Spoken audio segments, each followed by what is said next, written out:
Gul Dukat is very proud of the monument his people are erecting in his honor at the gateway to the Imperial Plaza.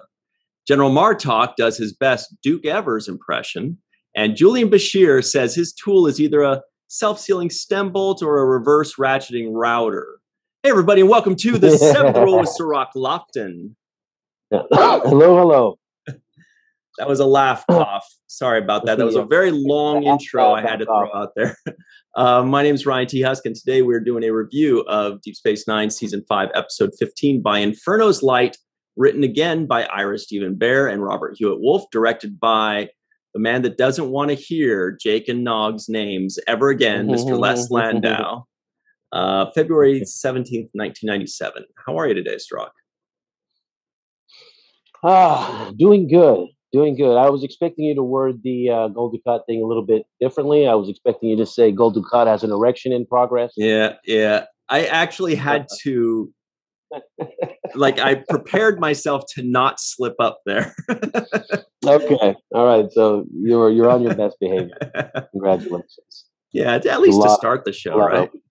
There was a lot of open room there, so I can hear the temptation in your voice. But no, I'm doing good, man. This is it. The second part. This is what they left us on that cliffhanger from the first episode. Mm-hmm. It's kind of, it's funny because usually when you watch an episode and it says previously on, and then they show you whatever happened previously, usually you're like, yeah, all right, go on, get on with it. I already saw this, but in this moment, I was actually watching the previously on DS9 as much as I was watching. You know what I mean? It was intriguing for me. I was like, oh, let me catch up. And I remember that. I remember that scene. And I also wanted to see which clips they used to refresh our memory. Right, dude. That's so funny that you mentioned that because I put all that in my notes. Like first thing in my notes was how did I word it? It's interesting to see how they cut the last time on Star Trek segment together. And I thought the same thing as you, where normally when they say previously on Star Trek, I just skip ahead about a minute and a half, and, right. Just skip. I'm like, I know what but this time I was like, it was such a good episode. I actually want to relive it for a second. And I'm also curious as to what they're going to use to piece it together. So that's so funny that you mentioned that. You kind of stole my thunder, but that just shows that these guys are doing something right, that everybody that's watching it is like, no, I'm not skipping ahead. I want to know what's going on. Yeah, I was like, I was watching the previously. I was excited because I really wanted to know which clips they would use to represent the episode, right? What were the things that they wanted us to highlight on? Because obviously they're going to carry those themes on into this new episode. But they used a couple of clips that I kind of half forgot a little bit. I didn't write in my notes some of those clips, or maybe didn't talk about it as much. There was one with the Dukat, for example. I was like, oh, that's the Dukat scene they liked. Yeah. Right? Well, when he says, I don't have time to explain right now. And I'm like, I kind of missed that the first time. But when they said that, when he said it this time, I was like, oh, I see. That is important. Yes, exactly. So that was my first kind of takeaway from just like right from the beginning of this watch, getting a rewatch of the last episode, getting back familiar with what was so great about it, getting my palate wet for what was about to come too. Yeah, and it was just like it was everything I was looking for. So once again, one of the things also that I'm excited about, and I think that we didn't really touch on too much, is the fact that we have so many this big entourage, right? This huge ensemble of characters that we've become supremely familiar with. Yes. And that's another element that I find myself kind of loving so much, because I know who Galron is. I know who Martok is. I know what Dukat's thinking. And all of these characters, these supplemental characters that make Deep Space Nine so great, are all kicking in gear at the same time, and it's kind of exciting for me. there's a lot to talk about in this episode. Real quick, I do want to give a shout out. We are always happy to give a shout out to our good friends, including today, Mr. TJ Jackson Bay, associate producer and super fan of the show and of other Star Trek series, I should say, Star Trek series, not other.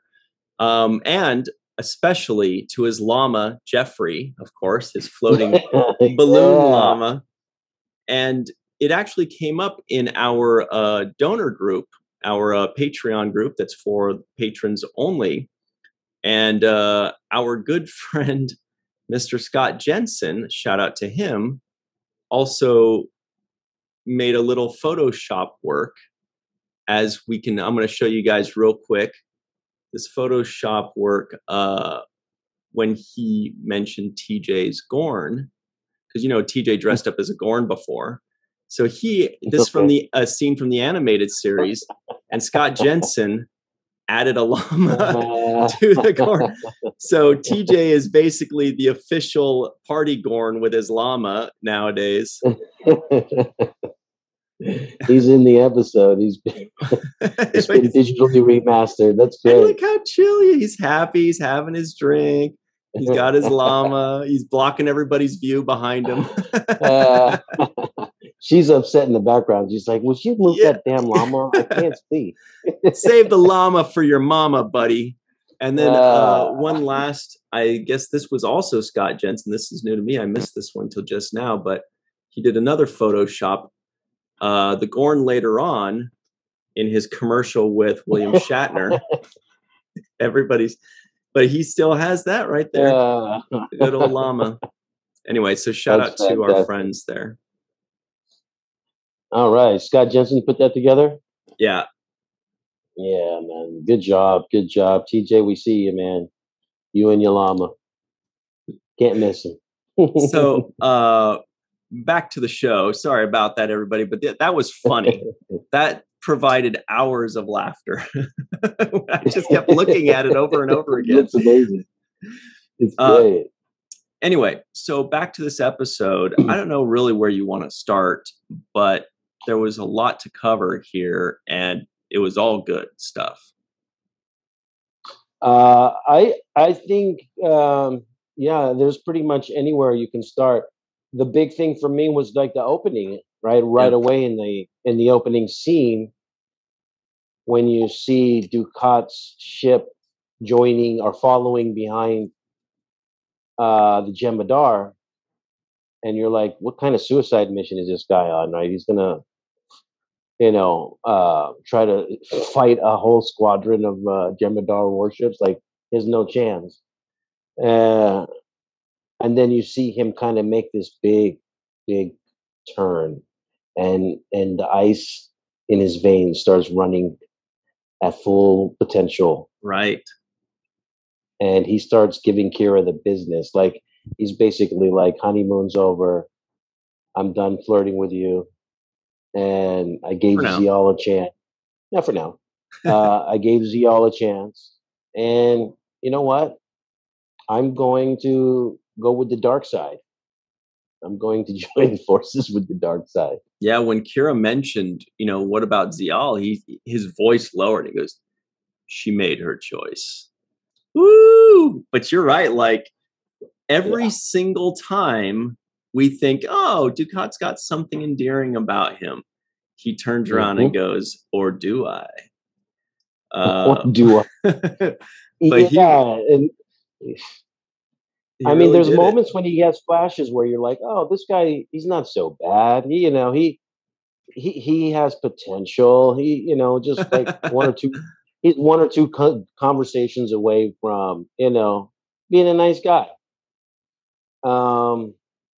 But no, he's so cynical. He's so self-motivated, and he's willing to sell anybody or anything out for his own kind of stature, elevation, promotion, whatever you want to call it, for his legacy. And it was crazy. It was cold. I was like, what the F? Ducat Cardassians have joined the Dominion? I was like, wow, this is big. This is big. Huge. And this was another one of those times where I was watching it and thinking of you when the Romulans appeared at the end there. I was thinking, oh my God, right now Soraka's going, what is going on? This is crazy. Yeah, I was actually, the whole time I was saying this is going to be the biggest battle scene in the history of anything, right? I was like, as they kept upping the stakes, and it's like, oh, now the Klingons are in, and now the Romulans are here, and the Federation's sending back up, and all the runabouts are being deployed, and the whole, I was like, oh God, it's about to go down, right? This is like World War or Intergalactic War One or whatever you want to call it.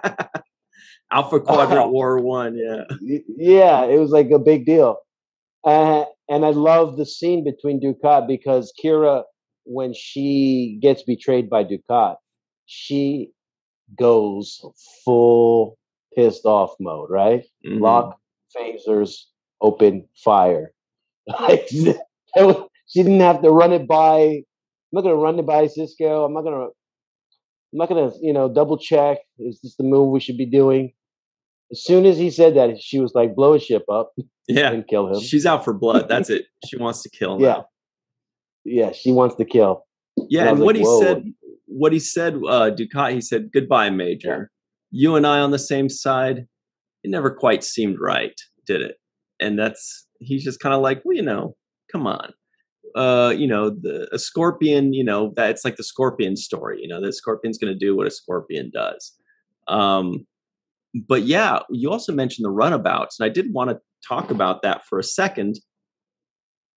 I thought it was cool, and it showed the desperation of the situation that they deployed the runabouts for the battle. Like, these are basically shuttlecraft. These are just little transport vehicles, but they're like, hey, man, if that's all we got, you grab 2 people and you go in a runabout. And so they had the Defiant, they had the Klingon ship, and they had 3 runabouts. And they're like, all right, let's do it. And if they had a vacuum cleaner with a laser on it, they'd throw that out there too, man. Yeah, it's but it makes me think about, because I don't know how much detail they've gotten into what kind of weaponry or artillery does the station itself have. Well, a decent amount. I'm curious about that. Yeah, because they beefed up when they thought they were going to have a Dominion war, a Klingon war. Right. Remember, they definitely beefed themselves up for the Klingon war. So they're much better prepared, much better armed than they were previously. So the station itself can fire photons and everything. The station itself, I mean, and it has its own little capsules that come out and start shooting. Quite a bit now, as you may see in a future episode. Okay, because that was one of my concerns. I'm like, there's a lot of people stationed there. They should have more than just the Defiant protecting it, right? I was thinking they should have a small little fleet of ships kind of floating around protecting it, right? At least doing patrol of the area, making sure. Kind of, we recently talked about how it's a lot like the Navy, right? And you're thinking, okay, well, like a naval ship would have a bunch of airplanes on it and a bunch of helicopters, right? Not just one. Mm-hmm.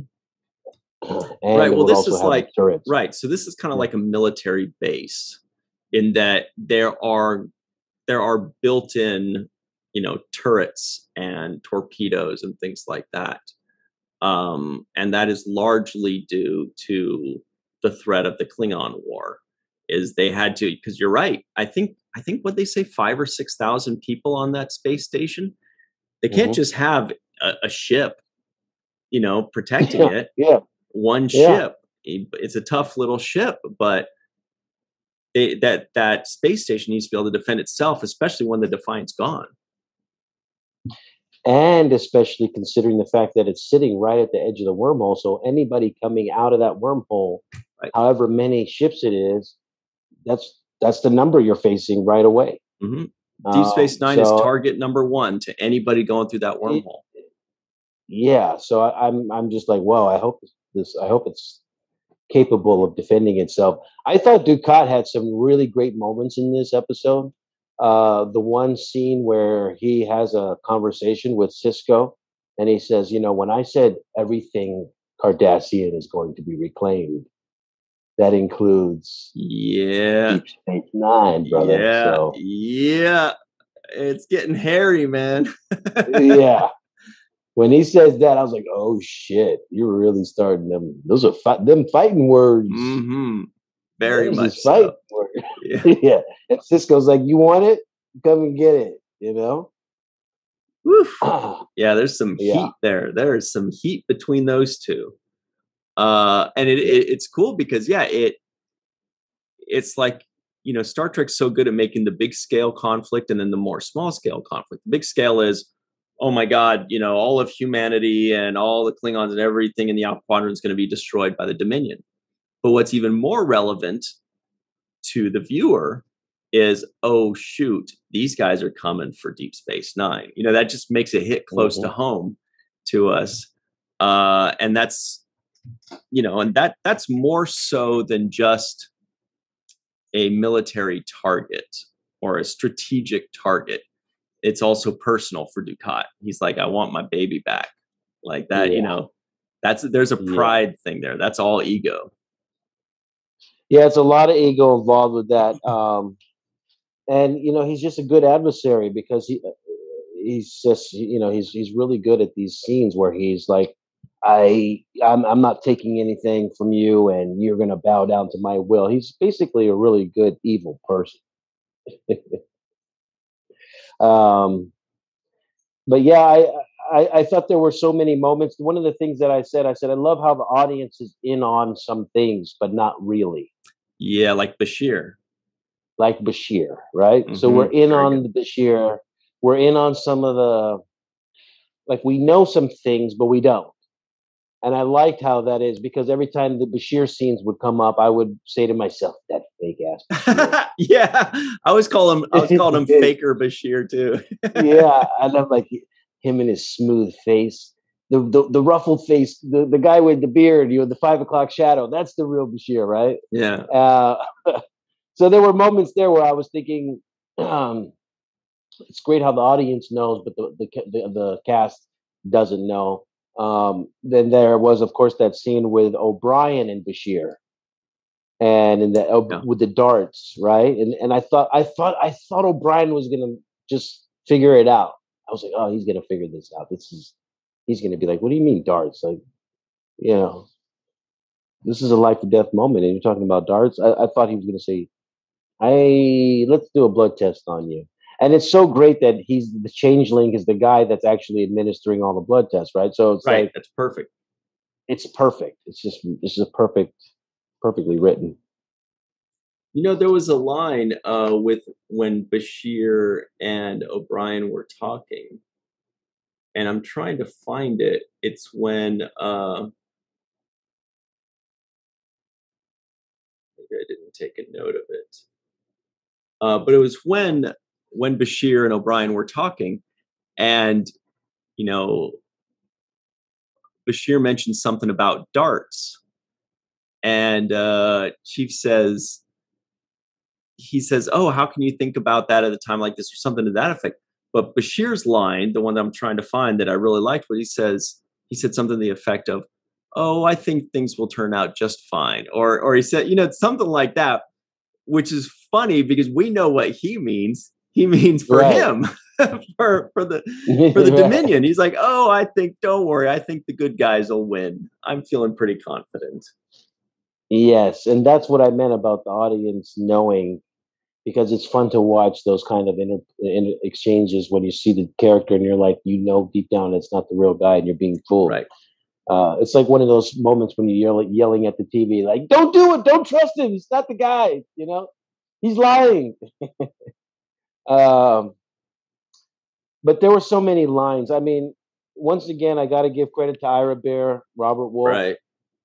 The dialogue is so good. They use these words and these phrases that just like encapsulate who the character is and the feelings of the moment.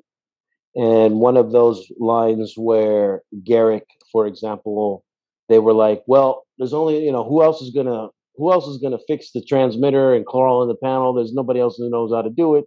You're the man of jack of all trades. I'm sure you know how to do it." And Garrick's line was so classic. He was like, "It's nice to feel needed." Yeah. Yeah. And then they gave him they had to up the stakes again, as Star Trek does so well. So they're like, okay, claustrophobia. Give him, some kind of additional struggle or hurdle. And Martok says the line, a man's own inner fear or whatever is the biggest struggle. Man, I need to find out where I put my notes. Yeah, Martok says there is no greater enemy than one's own fear. Yes, thank you. That's again another line where you're just like, wow, these lines are classic because they're like proverbs. They're like Confucius statements. Some of them, right? There's no greater enemy than one's own fear, and that's true as far as my experience is concerned. It's the biggest thing. And actually, that line, I did find it in my notes, and right below it is the line that I was looking for with Bashir. He says, "Life must go on. Besides, I have a feeling things will turn out for the best." that was the line I was trying to remember. Yeah, for him. But yeah. So back to the point, though. Yeah, I mean, like so many people, especially people with mental health issues or situations there. They'll tell you a million times they'd rather have a broken arm, or they'd rather get punched in the jaw, or they'd rather deal with pain than the inner turmoil of somebody that has powerful OCD or PTSD or anything like that, or claustrophobia. Yeah. This feeling of impending doom, where it's just like so much more powerful, and so much, you feel so much more helpless, it seems, than just physical pain. Because the physical pain, you can heal, and you can overcome it. But yeah, that was interesting to come from a Klingon of all places. I have to say that the claustrophobia, I thought, was a great touch. Mm-hmm. It elevated the stakes so much more.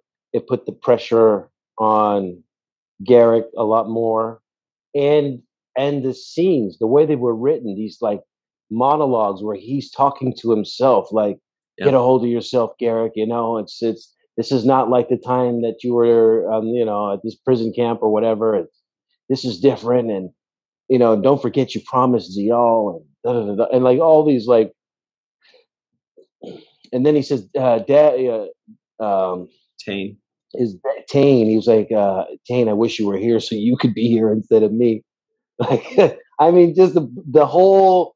Those are the conversations you have with yourself in those kinds of moments, right? Where you're like, if you're trying to fight your fears, those thoughts are going through your head. Okay, it's all right. It's going to be fine. You'll get rescued. Help is coming soon. Just stay calm, or whatever it is when you're in a crisis moment like that. You go through this process of, then you start making deals with God, like, "God, if you just get me out of this, I promise I will." Fill in whatever the blank. I'll stop. Yeah. Anything, whatever. You fill in the blank. I promise I'll stop. I'll be good. I'll do, I'll donate money. I'll do this. I'll make up for it. But just, you start making these deals, and you start going through the psychology in your head. And like you said, they dealt with this claustrophobia issue so well. I thought was just perfect, because that's kind of the way the phobia consumes you, right? And facing your fears was a big element of this thing. I wrote down amazing scene. I didn't even write the dialogue down, but I was so caught up in it. I was just like, this is so good. I like the tightness of the shot, with the way the light was just minimal, and it had those like really like those 3 LED probe light things, or 4 strands. I like the way the lighting was. I like the way it felt like he was trapped, or in a very confined space, and I bought it. It seemed 100% believable to me. Yeah, let's talk about this a little bit more on the other side of the break. We do have to jump into that break very quickly. But everybody at home, we're going to come right back on the other side of this break and talk more about this. Boy, this segment went by fast. We'll be right back on The Seventh Rule. Hey, friends. Welcome back to The Seventh Rule with Sirach Lofton. Hello, hello. My name is Ryan T. Husk, and it's time for the Trivioids. This is what we do to start the second segment of every episode. By the way, thanks for joining us. We hope you're having as much fun as we are. This is really one of the coolest things in the world, to be able to watch Star Trek episodes and talk about it and have people join us and watch it with us. And I mean, especially for me, I get to talk with Sirach Lofton. I mean, what a deal. So, I mean, let's be honest. It's a lot of fun. It's a lot of fun for me too, actually. I'm getting to know everybody, and the stories are like so awesome that they've got me hooked. I see why it's regarded so highly. I think the best part of this for everybody involved is that everybody's going, we get to watch Sirach Lofton watching Star Trek for the first time. And one of the biggest comments I keep seeing, by the way, is people saying, he's one of us now. He's becoming one of us. He's a Star Trek fan now. He's a fan like us. It's just the coolest thing. I love it. So I'm on my way. I'm not fully there yet. I don't have the whole memory, the whole memory of the whole world and the universe. So I don't know all of it, but I'm getting there. It's really growing on me, and I see why it's special, because you start to care about these characters and the situations they're in to this like degree. But go ahead, get the trivioids in. All right, here we go. Garak has acute claustrophobia. Deep Space Nine puts its runabouts to good use, which we mentioned. Bashir says his tool is either a self-sealing stem bolt or a reverse ratcheting router. General Martok does his best Duke Evers impression. By the way, that is, I don't know if you recognize that reference. Duke Evers was the character in Rocky that says, throw in the damn towel! Remember that guy? Coolest line ever in 80s movies. Yeah. Throw in the damn towel! And that's what Martok was doing. He's like, Worf, stay down! Yes, so I loved it too. Your honor has been fulfilled, or something like satisfied. That. Yes, that was so perfect. That was, we'll definitely get into that. Yeah. That was good stuff. Romulans have a saying, never turn your back on a Breen. Faker Bashir wants to destroy the sun. The Defiant wants to destroy the Yukon with Faker Bashir in it. And Gul Dukat is very proud of the monument his people are erecting in his honor at the gateway to the Imperial Plaza. Yes. By the way, did you notice that Romulan lady that said never turn your back on a Breen, she came back with them. So interesting. Maybe they have a bonus character. No, I did notice that. And at the same time that I noticed that, I also noticed that the Jem'Hadar that got shot did not get beamed back in. Right. Right? So I was expecting a nuts to you, buddy. I was expecting a dead or dying Jem'Hadar to get beamed aboard the station and just kind of fall and flop to the floor. But he didn't make it. I actually rewound that moment 3 times because there was a lot that happened in just 5 quick seconds. You know, Garak goes, I got it, and they did this. And then you watch and you see Worf gets beamed and Martok gets beamed at the same time as 2 shots are being sent to Worf and the Jem'Hadar. It was just all beautifully done, and I just want to watch it a few times to get it all. They staggered it. They staggered it by a half a second to basically validate why the Jem'Hadar didn't get beamed, because essentially he got shot a half a second or 1 second before the other bullets were headed for Worf and Martok. But that was a cold-blooded scene when he's like, kill them both with the Vorta. He's like, you know what? I'm done watching. I don't care. I don't care. And by the fact that you're not obeying my orders when I tell you to kill him, right? And you're telling me you have your own opinion on stuff. Like, this is not the place for your own opinion. It's like Jem'Hadar to be seen, not heard. That's what he's thinking right now. Basically. So I love that. I loved it. Well, let's finish on the claustrophobia thing real quick as well, because I was thinking when I saw that moment that an actor like Andy Robinson, who we've had the pleasure of having on the show, great guy, takes his craft very seriously and seems to love the character of Garrick. Yeah. I bet you when he read that extra element that adds extra depth to the character of Garrick, I bet he was super excited. I bet you he liked that. He's like, yes, give him more obstacles, give him more depth, give him more, just things demons that he has to fight against. And he probably relished it, and he did a great job with it. And as you mentioned, yeah, they set up the lighting well and the close quarters well, It felt really confined. I felt the claustrophobic, the claustrophobia that he was feeling. And yeah, once again, just these, Andy Robinson is just a fantastic actor and really amazingly capable. He does really wonders for me with this episode and those scenes. He takes his scenes and he makes them so, they become integral parts of the whole thing. It's not like a throwaway. All his scenes are like you're sitting there, you're watching what he's saying, and it's kind of Shakespearean the way he talks, right? He has this kind of way that's so elaborate and articulate, and it's poetic in a certain type of way. And I love that about him. I think that he does Garrick so much justice in this episode. And I wrote down here that Garrick is an honorable man. That's essentially what I've come to. You know how we're on the fence about Ducat, and we're like, I don't know, Ducat. Sometimes I like him, sometimes I hate him. And Garrick has a little bit of that about him, but more leaning towards the right? Right. Ducat leans more towards the bad, and Garrick leans more towards the good. But they're both multifaceted with darkness in light and light in dark. Right. And so I just love the way Garrick plays that. I like the way he has morals and he has honor and integrity. He really risked himself. And it was actually a funny moment in this episode where everybody thought he was asleep over there resting, recovering from his claustrophobia. Yeah. And he comes up out of bed like, no, that won't be necessary. I got it.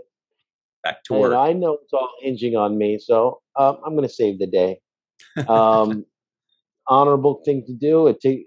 That's brave of him to face his fears, like they said, and this is a really courageous episode, in my opinion, of him. Also of Worf. We didn't really talk much about Worf, but what a warrior he is! To not back down, and that moment where he was getting beat by the Jem'Hadar, and he was like crawling back up, like nope, I don't surrender, not giving up, still coming back up. I thought that showed it showed a side of Worf, like he is committed and he's not a punk. He's got heart. Worf was less interested in defeating them in battle and more interested in defeating them mentally, in showing them, and like that was the line. The Jem'Hadar says, "That's enough, Klingon." And Martok even says, "That's enough, Worf." And Worf says, "I will not yield." And even Martok, like you mentioned before, he says, "Worf, honor has been satisfied. Stay down." Stay down. What we come to find out is Worf isn't necessarily fighting to win. He's not necessarily fighting for honor. He's fighting to not let them beat him as a person, to show, and so he says, "I will not yield."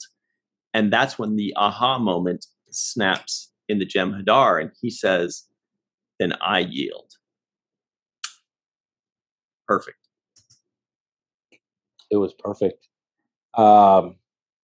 And the crush that Martok has on Worf afterwards is so amazing.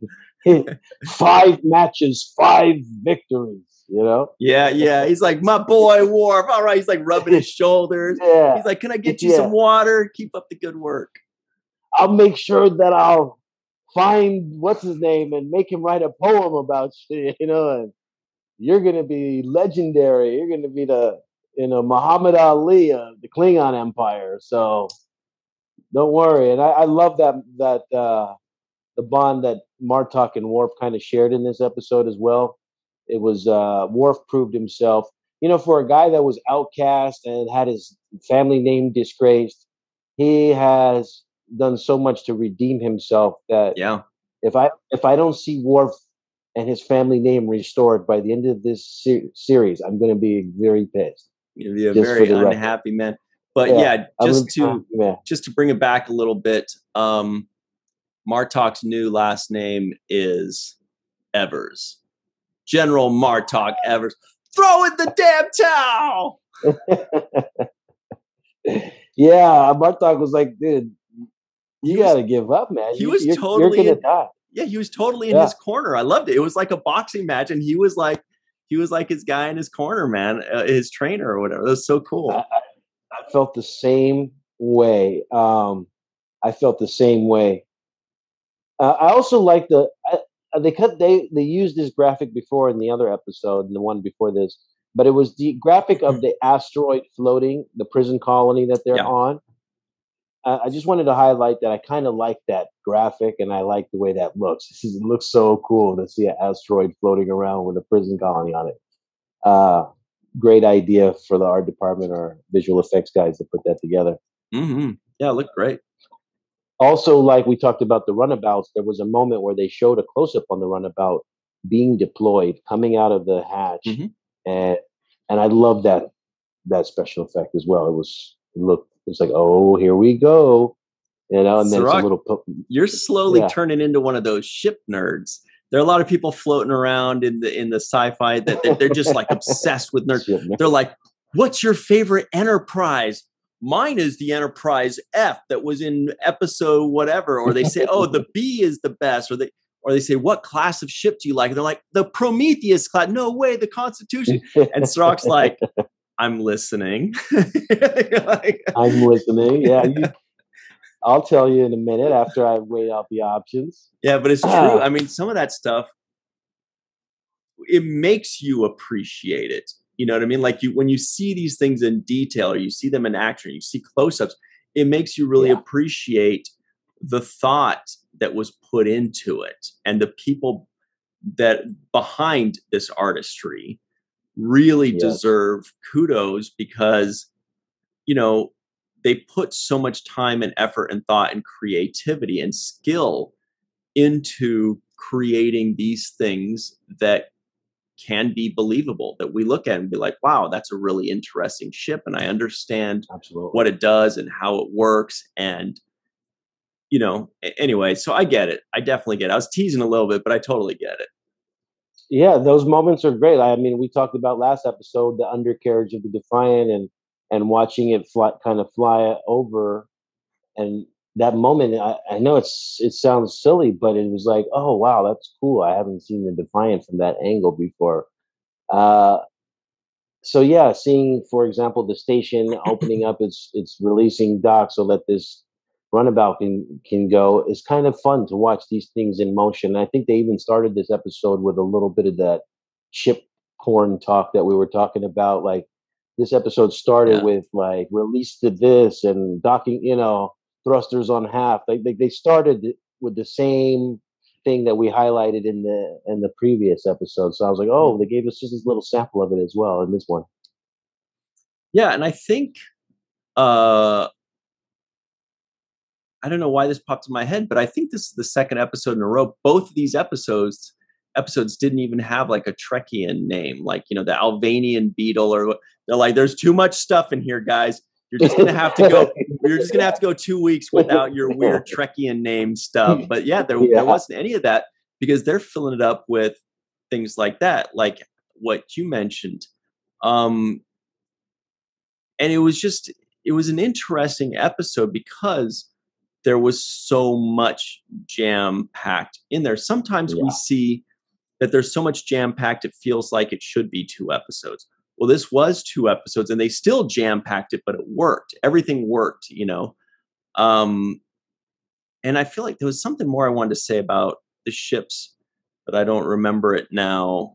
But I guess we covered enough. Well, no, I was going to add to it. I was going to add Galron because we didn't talk much about Galron, but he had a very good scene where Cisco's kind of bringing up this treaty that he has, Yeah. and he hands him back and says, "Oh, that treaty's dead, hasn't been valid in, you know, who knows how long." And Cisco's like, "Well, you might want to reconsider making a deal with us right now." And he made Because good points too. Yeah. he made great points. He was like, "You want to defend from here, or do you want to defend from your home planet? You know, your odds are better right here." So I loved all of those scenes. There were so many dynamics with the Galron, Cisco, with the two Bashirs, right? Bashir doing double duty, right? Yeah. Um, and just like everything, there was enough to keep me going. The Worf storyline was great. He showed his courage. He showed that he wasn't going to get broken. He showed that he's a tough fighter. Um, Martok was there to witness it and cheer him on and give him the encouragement. The Jemadar seemed to have taken a step, in my opinion. At least that one Jemadar did by making a decision on his own. Yeah, but he by got coming killed to for it. he got killed for it, but the other Jemadar were watching, right? Yes. And I know it means something. I know it's just one person getting killed, but it matters when you see one guy speaking up and he's telling the truth, and if it resonates with you, and you're like, yeah, why the hell, I don't have a problem with these people. I don't know, why am I beating on them and killing them? That doesn't serve my interest. I think is what he said, something to that effect. Right. I'm no longer And interested in whatever it was. Yeah. yeah, um, so there were so many aspects of this with the panic attack, with Ducat telling Cisco to surrender the station. I started laughing at that moment, even though it was very serious. I was like, damn well Cisco is not going to just hand you the keys and Yeah. say, "Oh yeah, here you go. You want me to leave? Would you? Is there anybody you want me? Would you like Odo to stay behind? Yeah, we'll leave Anything you else we some can do?" nice warm muffins. We'll Yeah, bake them fresh for you on our way out. yeah, you knew that wasn't going to happen. So that was like a joke to me. Quark had a very small scene in this episode when he was just kind of like pining over the fact that he wasn't going to make any money once the Jem'Hadar and the Founders get there because they don't eat, drink, or have sex. And Yeah. so, But then so he's like, "Oh, my business is going to die because that is his yeah, whole business. Eat, drink, and sex eat, and drink, and weapons, sex, I guess." and weapons, and changelings, and whatever else you can find on the black market. Yeah. Yeah, and then Garrick and Worf had a nice mutual respect moment because remember the previous episode, Worf was going to bring Garrick back in his mouth like a cat brings a dead bird and drop it on Cisco's. He was going to be Yes. like, "Blip, there you go. I brought him. Yeah. Here's a gift for you." But then Worf says Yeah. to Garrick, he says, "Garrick, you did well," and Garrick says, "So did you," and you're like, "Aw." These guys, see, you Yeah. guys don't hate each other that much. Mutual respect there. Yeah, well, there's an old saying that nothing brings people together like a common enemy, right? Right. Mm-hmm. And this is a perfect example of that. I thought it was funny when Garrick thought he was about to leave because they're like, "All Cardassians, Yeah. please stay forward. You're part of the Dominion now, so you're free to go." And Garrick looks back at Bashir like, "Is it cool if I roll out on you?" Yeah. And that actually made it more believable that it was actually going to happen because they Yeah, added that look that made it seem like, is that, and Bashir's like, "Yeah, dude, get the out of yeah. here." Get Yeah. out of here and get help. Like Yeah. we need help.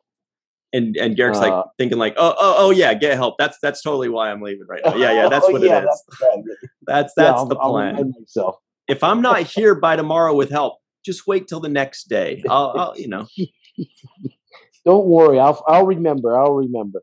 No, but that was funny because there was a moment when um, the oh gosh, I'm losing track of the name. The Not the Jemadar. and not The the Vorta? founders.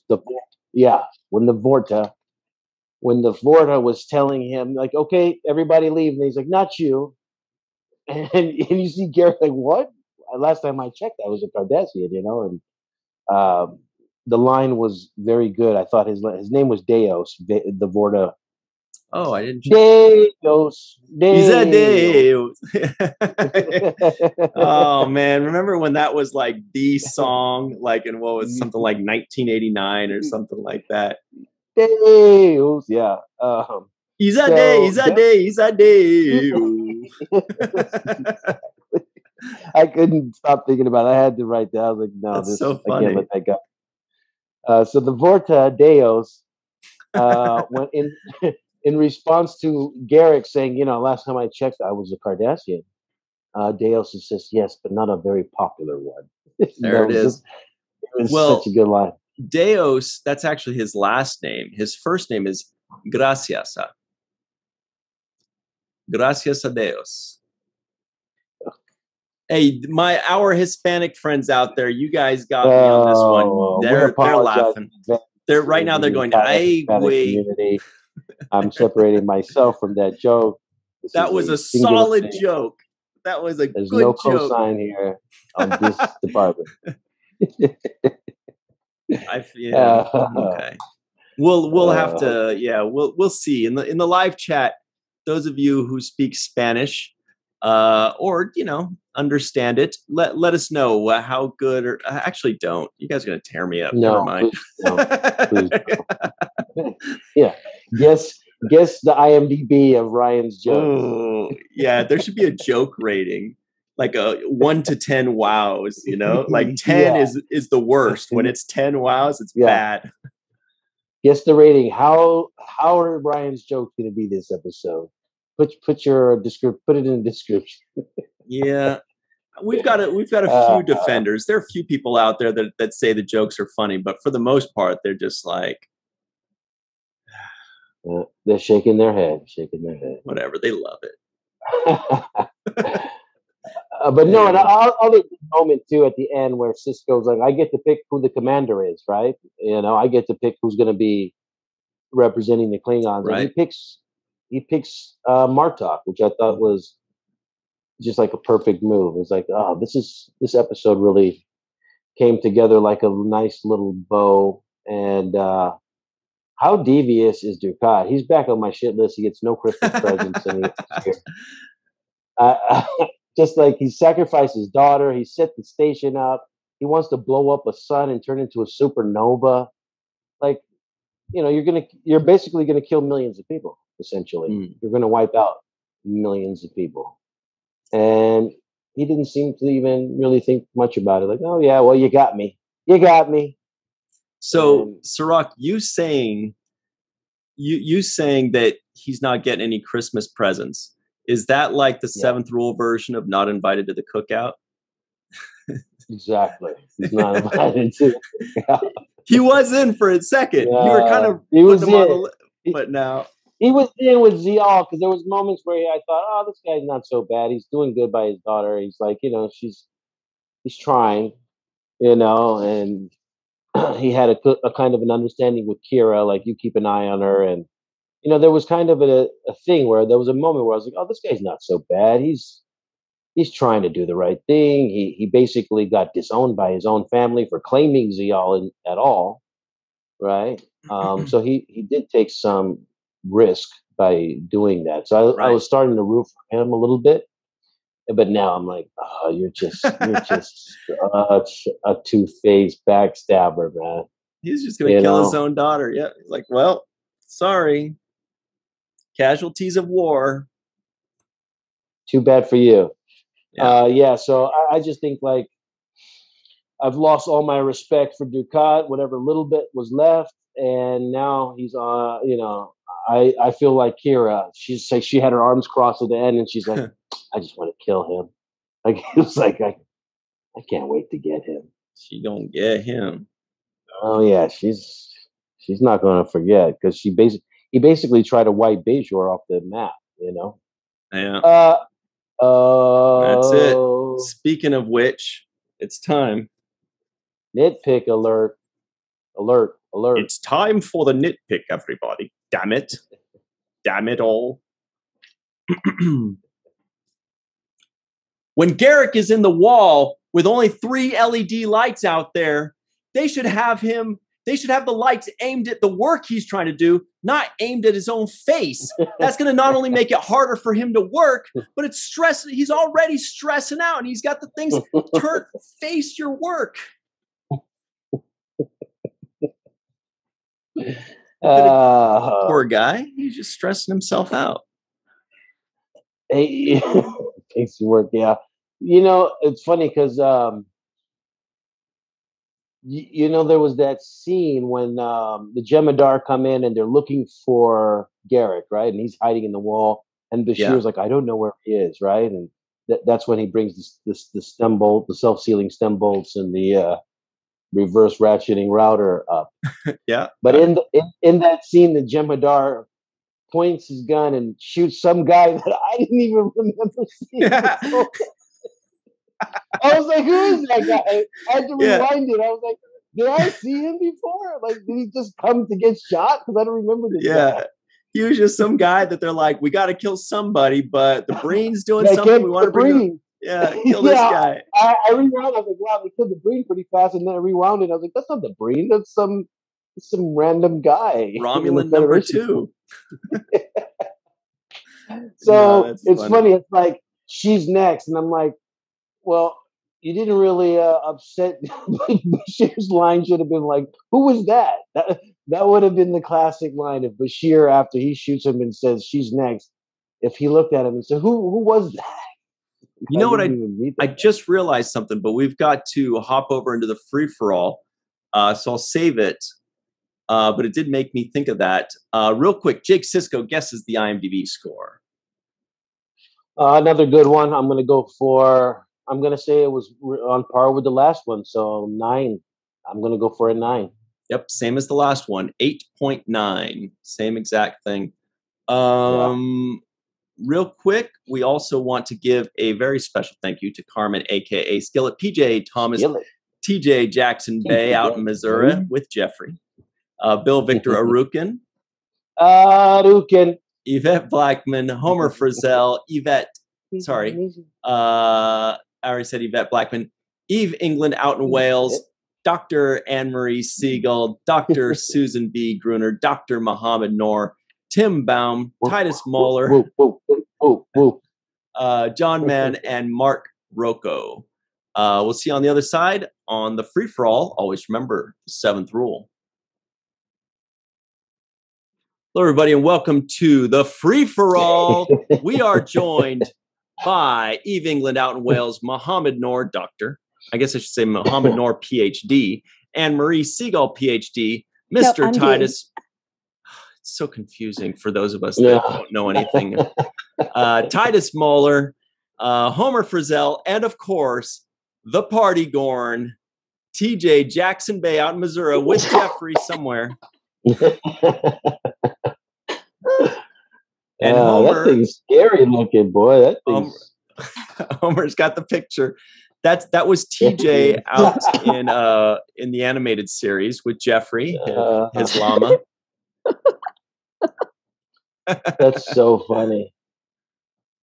All right. I like how if you look at the people in the background, they're like looking over at the Gorn mad. The lady in the red, she's like upset, like, how dare him bring a llama to the party? Yeah, because he only bought one ticket. He gets a drink. He got one ticket. The lady in the blue behind that Homer is kind of blocking, she's also looking like, how dare him? Hands on my hips. This isn't a zoo. What are you doing? I can't see. Oh my gosh. That's funny. Okay. What were you saying, TJ? Yeah, please. What I'm really doing is checking out the froed out Klingon that's standing right in front of us. You're checking out, huh? He's like, what's up, sister? That's right. And Jeffrey's checking out Homer. That thirst trap. Yeah, the thirst trap. Are we almost out of time? Not yet. Only like 25 more minutes of this. So, first things first. Oh, okay. Titus had a question to Sirach about the directors, but before we get to that, real quick, guys, we didn't mention the NAMs, the non-appearance mentions. Do any of you know what the non-appearance mentions are in this episode? I counted 4. Yeah, that's what I had. Yeah. Okay, Eve. Nice. Let's hear them, because I think one of them is a bit. One of them's a bit of a. I wasn't sure if one would count. So I had. Yeah, so I had Molly and Keiko, Odo and Tane. Oh, I didn't. I missed one. I didn't catch Odo. Yeah, they were talking about Odo when they were talking about. Was it when they were talking about this? It was when they were on the in ops. They would just mention that Odo had to go and do something. I can't remember what it was. Yeah, and he wasn't in this episode, huh? No, because I kept watching it. I think, maybe he comes back later, and I was like, oh, don't know. I even got James to help me. Oh, now wow, I'm very good one. Mm-hmm. Good one. My 4th was actually Kira Yoshi, because he said Keiko and the kids. Yes. Plural. But Tane was the one that I didn't think people would get, because he was in the previous episode, and he was also in when they said previously on Star Trek Deep Space Nine, but he wasn't actually technically in this episode. Good one. Very good. Good knowledge. Wow. Excellent knowledge. Excellent knowledge. Ryan gave out like his first excellent knowledge this week. Okay. Do you guys want to know a secret real quick? When everything I say, I'm just referencing someone else. Well, when I say good knowledge, I'm actually referencing the great Gary Radnich of 680 AM radio, sports talk radio in the Bay Area. And he was just the sports talk radio guy that I listened to for like 20 years. And when people would call in and say stuff, if they would say something, usually he would get like into pop culture. Like when somebody would reference like a really cool Whitney Houston song or something like that, he'd say, good knowledge. Or he'd say, excellent knowledge. So that's all I'm doing. I'm just copying him and referencing him in homage, because, he's been talking sports, Bay Area sports, for those of us who like Bay Area sports for decades. Anyway, sorry, nothing original here. When you pay homage to where you get stuff from, then it's no longer plagiarizing. Excellent knowledge, Sirach. So, Titus, you got a question?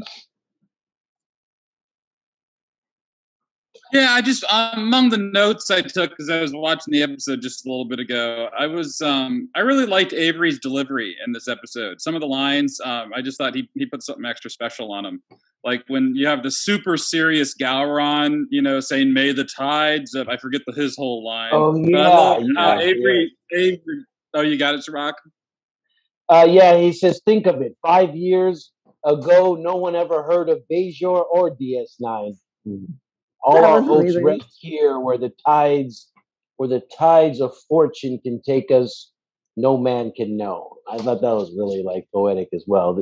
They write these really big Shakespearean type of lines that are so big, and they're like meant for a stage almost. It's like, I love the way the writing is in these episodes. And I just love Avery's comeback to that was kind of, he added some levity, but he just said they're tricky. And then also later on when he was talking to Ducat, I think, or no, it was when Kira said, Klingons helping us guard the station. What an interesting concept. And Sisko was like, these are interesting times. I don't know. I wondered if he had a good relationship with Les Landau, the director, and or if that was just maybe Avery just completely calling audibles that were really good. I don't know his relationship with Les. That's kind of outside of my knowledge right there, but he does do different things in his delivery, and it's part of a long-standing trademark of his own style of acting. So if you go back and you watch some of the Spencer for Hire or A Man Called Hawk episodes, there were certain things he would say or do that were different than anybody I've ever seen. Spencer would ask him a question like, "Hey, Hawk, are you going to be there?" And most people would say, yes or no, but he would say affirmative, right? And he would say negative or negativo, and and you're like, wow, negativo. Like I never even, that's never heard nobody answer like that. And he would also do these smiles in awkward places and quick smiles. Like he would do one of these like that. Mm-hmm. Like, that's funny, but not really funny.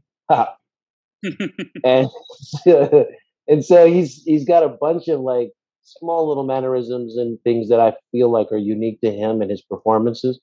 Mm-hmm. And I think that's expressed in his the way he chooses to say words and which words he emphasizes or how he delivers the lines. Those are all just signature Avery. But he does that even in his communication. When you listen to him talk, he has this very eloquent delivery that's real poetic and sounds almost musical. So it's kind of who he is as a person too. Mm-hmm. Interesting. Okay, awesome.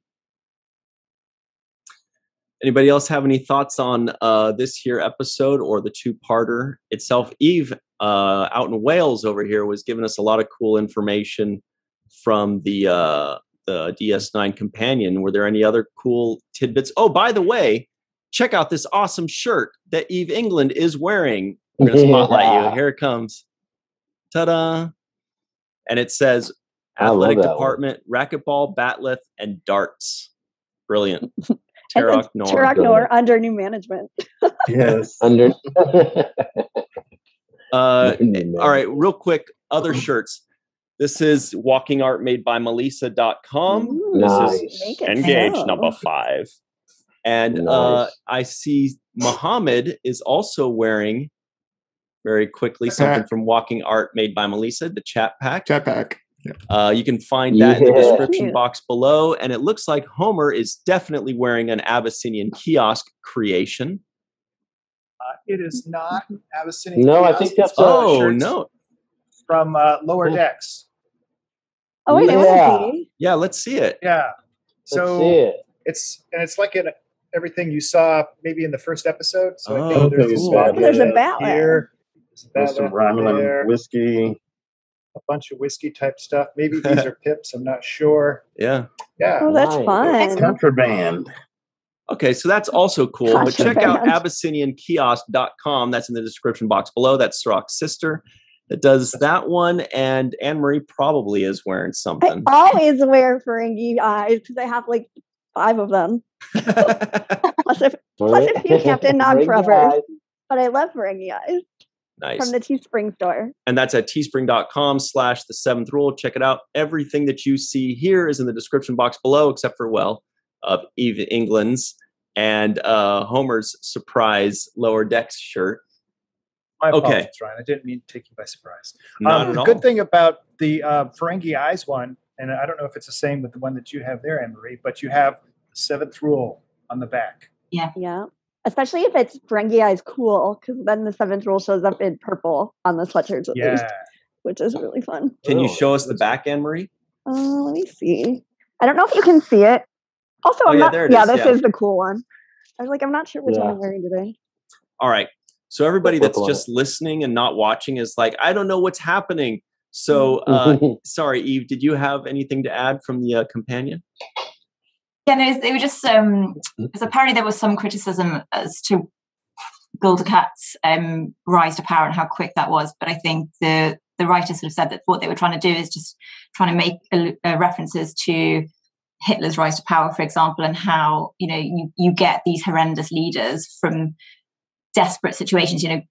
Dukat was in dire straits. He was being fought from all sides and was losing. So, he sort of took the decisions he did because he was desperate, and we all know where that leads to. And this is a separate point, but when Dukat at the end says he wants to make Cardassia strong again, it just reminded me of that Twitter account. I don't know if anyone saw it. Was it the real Guldercat? Where they basically they took the Trump tweets and changed them to be restyled as if they were Ducat, and well, as soon as because I'd totally forgotten about that, and it just cracked me up when I did that. I was like, that's brilliant.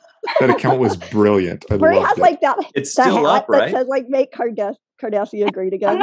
I'm not sure. It's sort of. I don't think they've done anything obviously since but it's still, you can still find them. Yeah, because I looked them up afterwards, and it's hilarious. I think wasn't Hillary Clinton Kai Wynn in that or something like that too. They translate everybody in there. And I think they had the phage was COVID, and it's funny. Genius. Yeah. That's my favorite. One of my favorite comments is when somebody does a post in a Star Trek group that's not very good. Somebody will post a picture of the phage and it says, "This post was so bad it gave me the phage." I don't know why that makes me laugh so hard, but I don't either. It's funny as hell. At the phage. Is that with a PH or a F? PH. It's first season Voyager, I believe. It's like this disease that just melts their face or whatever. The Vidians. And the Vidians, Oh my God, there's one tweet that says defund the Department of Temporal Investigation.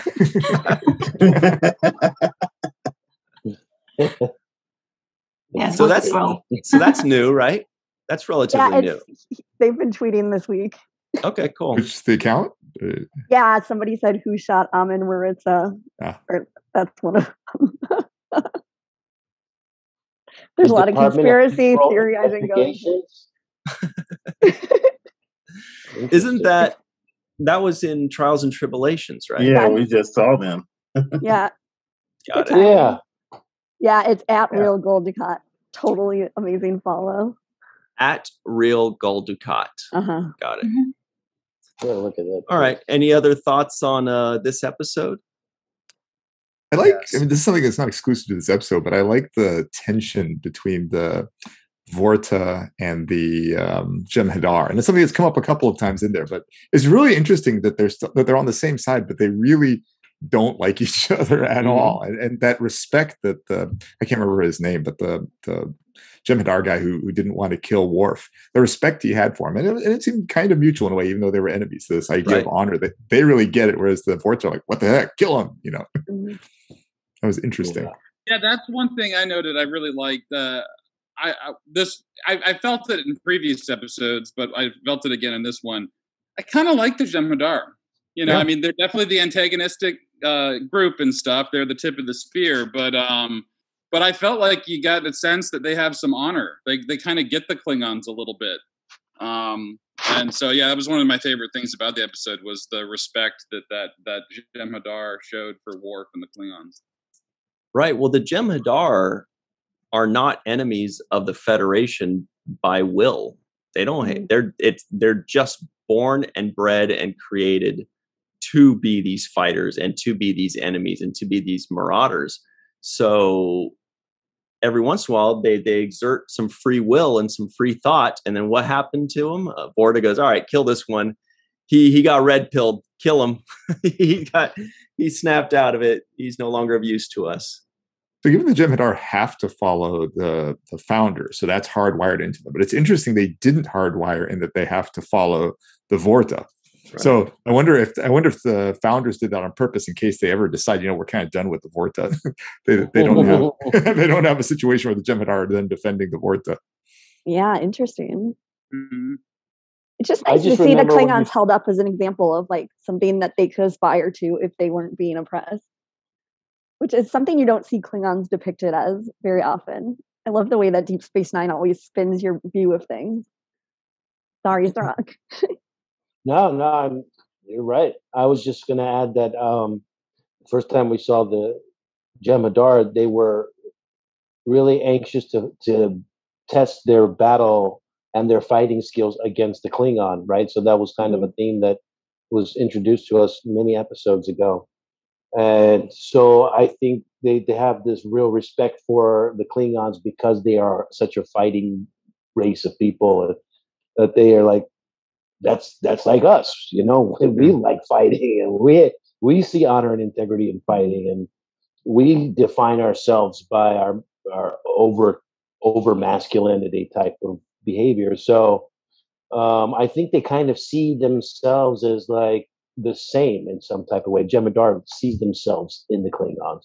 Yeah, even their quotes are very similar. The "Today is a good day to die. Victory is life." I mean, they're almost like yin and yang. Yeah, short and to the point. Yeah, exactly. So there's a real connection that they have in that kind of a way. Speaking of which, today is a good day to like. Oh, so be sure, that's good. So be sure to like this video and give it 5 stars in the audio cast. No, this way. You know, I IMDb score every Seventh Rule episode as a 10. Thank you. No, literally, thank you, Anne-Marie. Yeah. Yeah. I've had to do it like 120 times. My thumb's tired. So here's a question for everybody. Sirach brought up a good point about how they kind of handled claustrophobia in this episode, which was really cool. And Andy Robinson surely was excited and happy to have this extra layer to add to his character. So the question for the day today is, what do you think was Star Trek's best handling of mental health in an episode or a character? Because they have tackled the issue, in quite a varied group of ways. And they've had a lot of different episodes, a lot of different characters that tackle it. And it's an important issue. And what do you guys think? I know it's a kind of a toughie because I don't know if they've handled it a ton of times. And there are 1 or 2 obvious answers that I think everybody's thinking. So Mohammed, we'll call on you first because you're about to give the obvious answer. Do you want me to give the obvious answer? I mean, the obvious answer is Up it's to a paper moon. I mean, that's clearly the obvious. I was trying to think of something besides thinking of that one, but you're right. Oh, really? Oh, okay. That was totally the one I assumed. I mean, just in the context of this sort of PTSD aspect, and we've heard that Aaron has referenced that several times, that various soldiers coming back from the front have reached out to him and said, "Wow, that depiction was really on point," including many of our patrons here and our associate producers as well. Yeah, people like Tim Baum and Rex A. Wood. That's definitely the best. I was trying to think of a different one, but I guess I'll let other people go. What do you think, Eve? Yeah, I mean, that was my first thought, but then I was thinking, actually, I really liked, and I didn't think they explored it as well as they could have. But I liked the way that they dealt with Detmer's trauma in Discovery. I thought that was quite a sort of topical, very real, very raw, the way that they portrayed that, and especially because it wasn't just a quick reference in one episode. It sort of developed over a couple of episodes. So I really liked how they dealt with that in the context of these awful things that they've had to deal with. I think it lacked is then, they didn't then deal with the collective trauma of the rest of the ship in as much detail as I think they probably could have. They could have really explored that a bit further. But I thought that was really interesting way that they handled that particularly. Mm-hmm. What do you think, Mr. Homer Freezy out somewhere in New Yeezy? Yeah, I'm going to go with the easy one.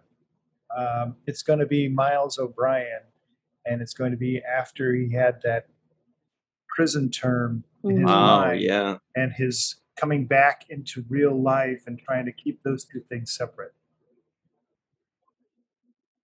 Yeah, it's another one. Yeah, very good one. That was not the one you were thinking of? No, but I don't want to say. Oh, good. Yeah, no, don't say it. No, these are great. These are all excellent. Titus, your thoughts?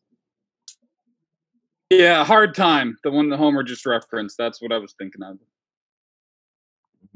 Are you Hard now, Time. Ryan? Yep, come up with something else. Are you potentially thinking of another series? Yeah. Okay.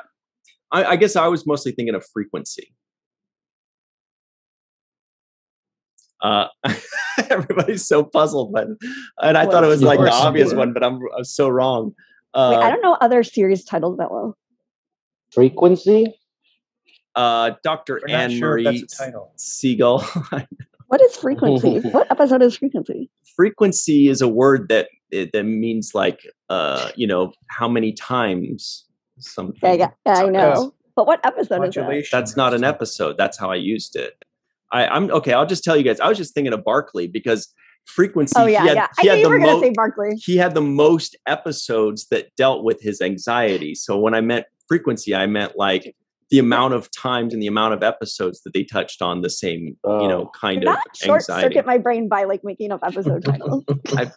I wasn't trying to. It does sound like an episode title. It does. It should be. That's why my head almost exploded trying to go through 800 episodes. Conundrum. And Anne-Marie, what have you got? I think it's a really hard question because I can think of dozens of examples, and I really think Star Trek does it better than most shows.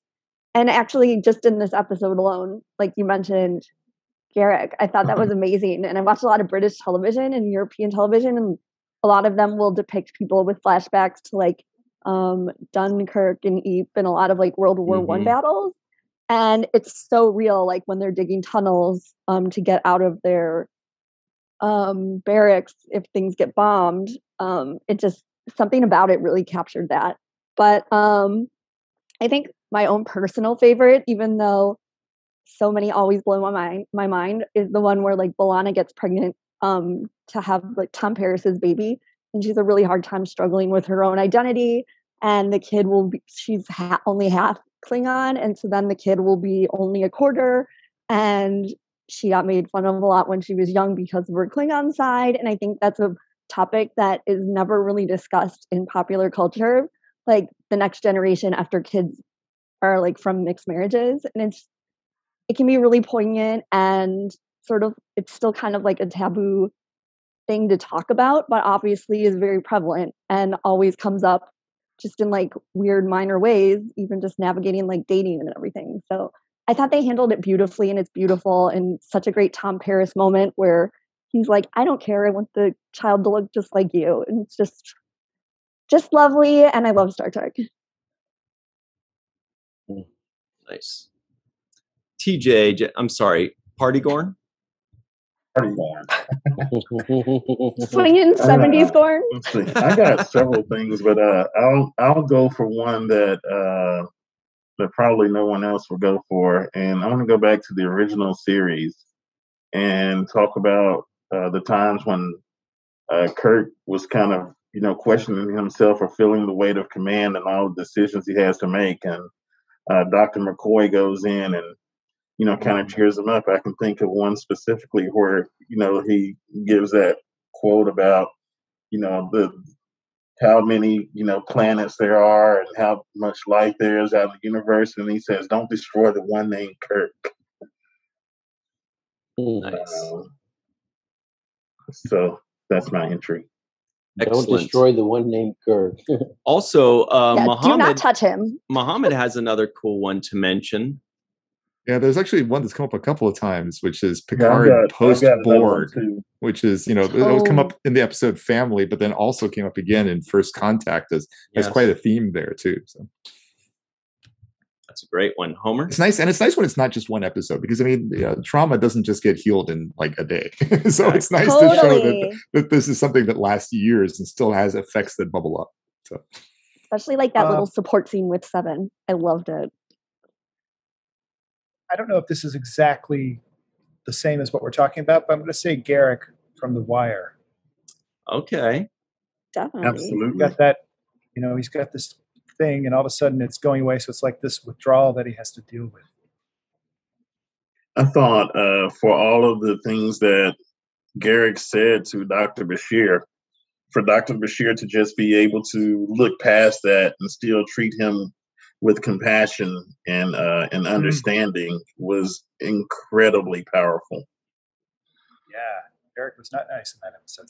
Hey guys, what was that episode where Riker goes like crazy and they're testing him and they're pretending like he's like in a play or frame of mind? Yeah. Oh, yeah. That one's insane. And the one next week's is quite good as well. I mean, I know we haven't got to that yet, but we can pick that up next week in terms of Bashir and his all of that stuff that we find out about him. So no spoilers today, but I think that we can really, I think the mental health and this, the family trauma point is pretty a really big theme for next week's episode. Enterprise dealt with addiction with T'Pol too. I mean, it started in Damage and then bubbled up a few times after that.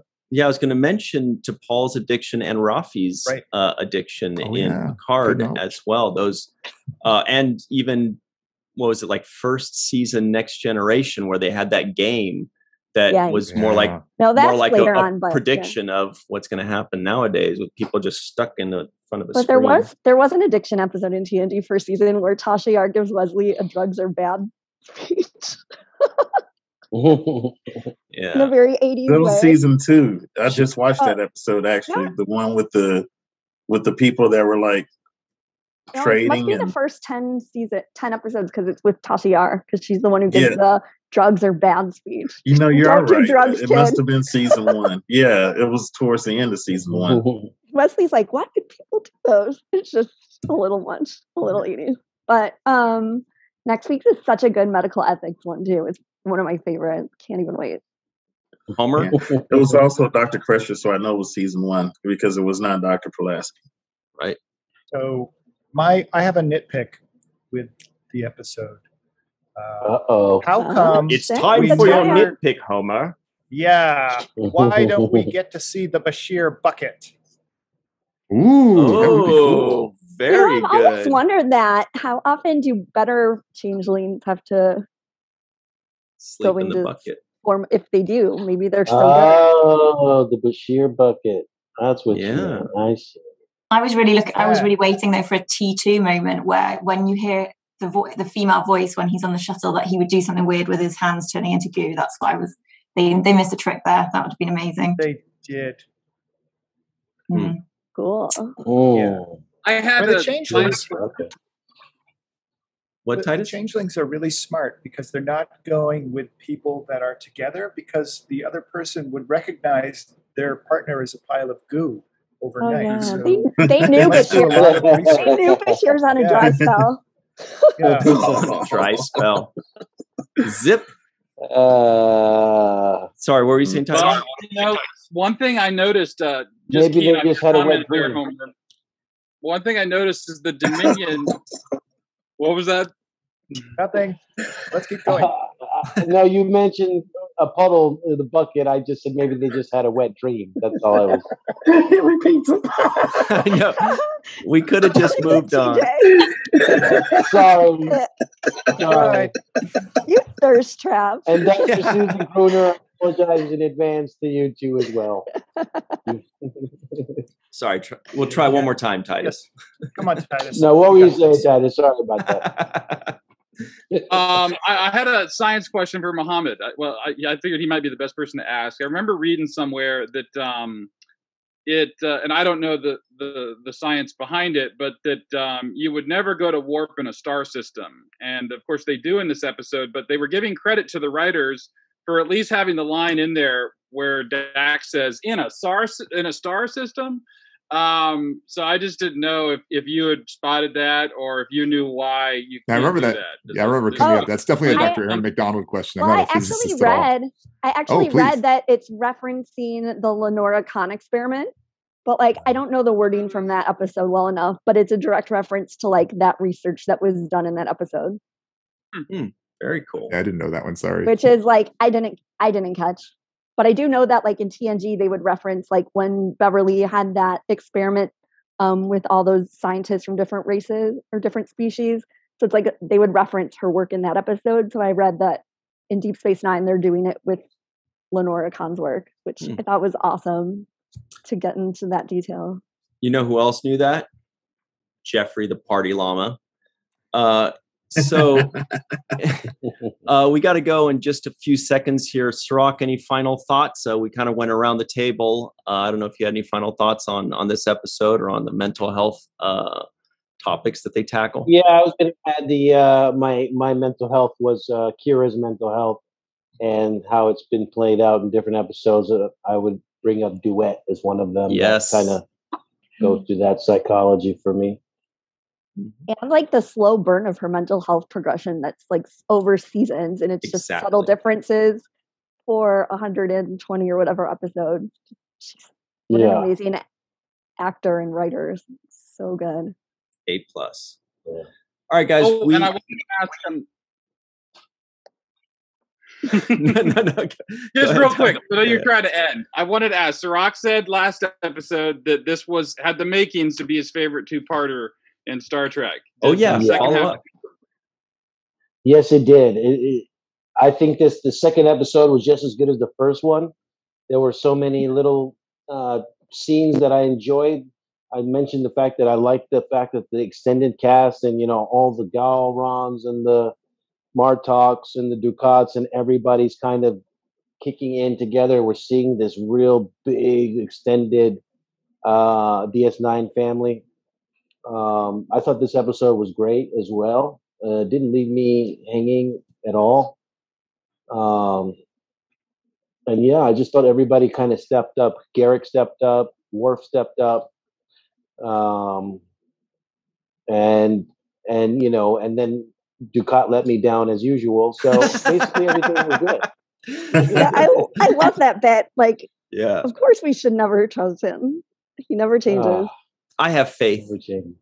Oh, but also the Zial Garrick, I just love that. Like how when like friendships and relationships blossom and damage people in like very horrible situations, it's just it shows that there's still beauty. Yeah, that romance between the 50-year-old and the 15-year-old, totally. So the only in my head, Kardashian life.